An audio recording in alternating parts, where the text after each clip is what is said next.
جنة أنا عشت فيها، قرب فرحة حلمت بيها، ده اللي بيه أحلى عمري، ده اللي أنا هديله عمري يا ليالي. Pengertian kebijakan fiskal dalam Islam.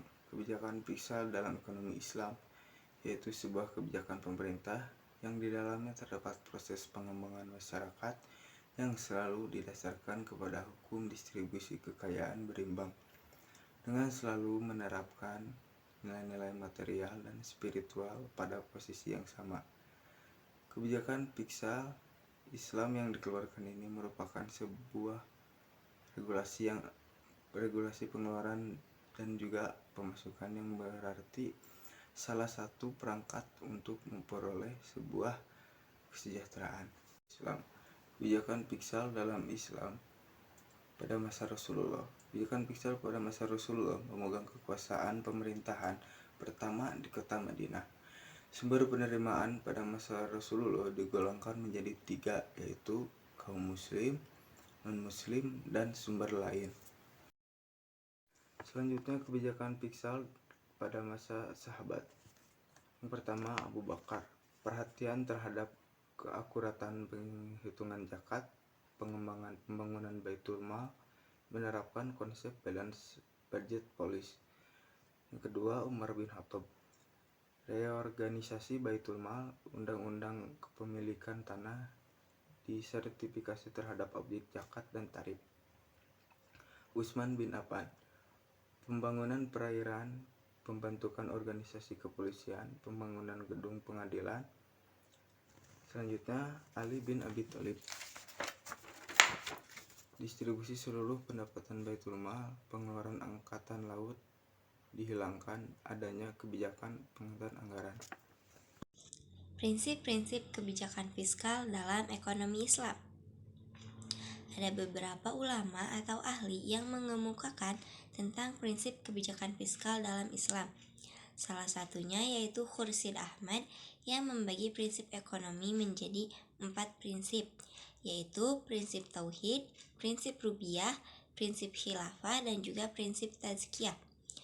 Akan tetapi, prinsip dasar ekonomi Islam yang berkaitan dengan kebijakan fiskal dibagi menjadi 2 prinsip, yaitu prinsip-prinsip dalam penerimaan pajak publik atau pendapatan, dan juga prinsip-prinsip dalam pembelanjaan atau pengeluaran. Prinsip-prinsip dalam penerimaan publik atau pendapatan diantaranya yaitu yang pertama ada sistem pungutan wajib atau dharibah.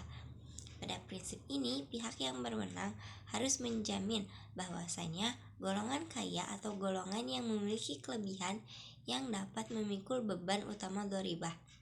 Yang kedua, berbagai pungutan dharibah tidak berdasarkan kepada input, tetapi berdasarkan tabungan yang ada.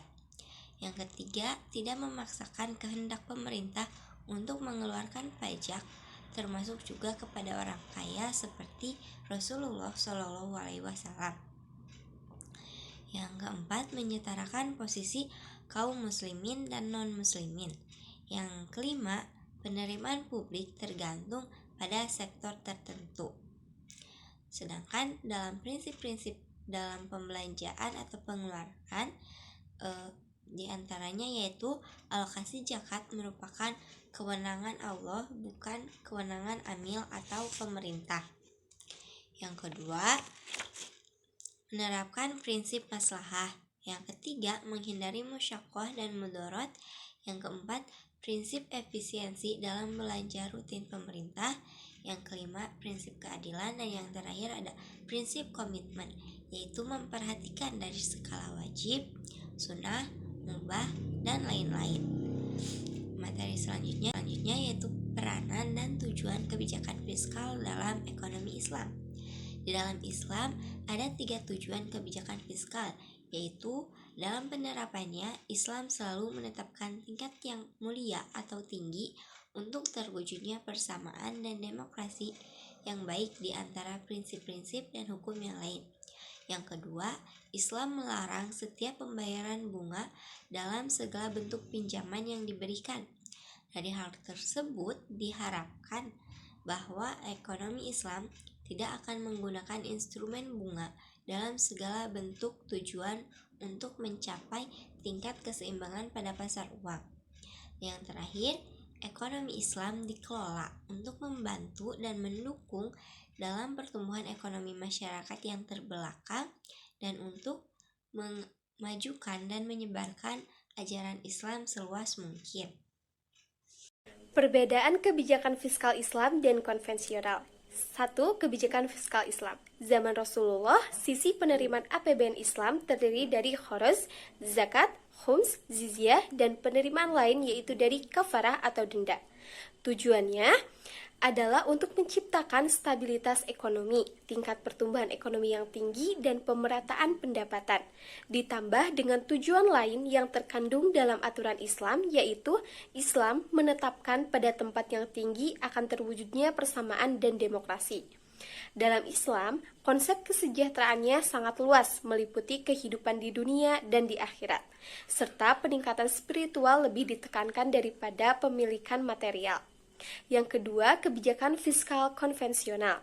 Dalam struktur APBN-nya terdapat beberapa cara yang digunakan untuk menghimpun dana guna menjalankan pemerintahan. Antara lain dengan melakukan bisnis, yaitu mendirikan BUMN serta pajak. Pajak dalam berbagai bentuk seperti pajak pendapatan, pajak penjualan, pajak bumi, dan bangunan. Tujuan kebijakan fiskal dalam konvensional ialah konsep kesejahteraan hidup, yaitu mendapatkan keuntungan maksimum bagi individu di dunia. Selanjutnya, instrumen kebijakan fiskal Islam.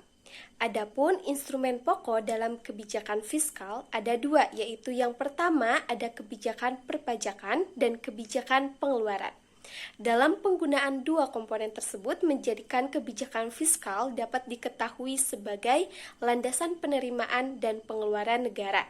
Dilihat dari tingkat kondisi perekonomian, tingkat pengangguran, dan tingkat inflasi. Instrumen-instrumen yang diatur Islam dan dapat digunakan sebagai sumber pendapatan negara diantaranya. Yang pertama, zakat. Zakat merupakan suatu harta tertentu yang wajib dikeluarkan bagi setiap umat muslim. Yang kedua, infak, wakaf, dan sedekah. Infak dan sedekah adalah suatu kegiatan atau amalan yang dianjurkan kepada setiap umat muslim. Infak dapat diartikan dengan mengeluarkan harta yang pokok saja. Wakaf diartikan dengan memberikan harta benda miliknya kepada penerima wakaf dengan tujuan agar hartanya tersebut dapat dimanfaatkan dengan sebaik-baiknya. Dan sedekah berasal dari kata bahasa Arab yang berarti benar. Sedekah dilakukan tidak hanya sebatas memberi harta kepada orang yang membutuhkan, tetapi dapat dilakukan dengan perbuatan seperti memberikan nasihat yang baik kepada orang lain, tersenyum, dan sebagainya, asal perbuatan yang dilakukan tersebut bertujuan dengan baik. Yang ketiga, ghanimah. Ghanimah ialah harta yang dihasilkan dari musuh setelah memenangkan peperangan atau rampasan perang. Kemudian yang keempat, khoraj. Khoraj dengan kata lain bisa disebut dengan pajak tanah. Khoraj memiliki arti yaitu harta yang diberikan kepada negara untuk membayar beberapa harta yang dimilikinya. Yang kelima, jizyah merupakan pajak yang diperoleh dari penduduk non-muslim kepada negara yang kepemimpinannya diatur oleh Islam. Yang keenam, usyur. Dalam bahasa Arab berarti 1/10.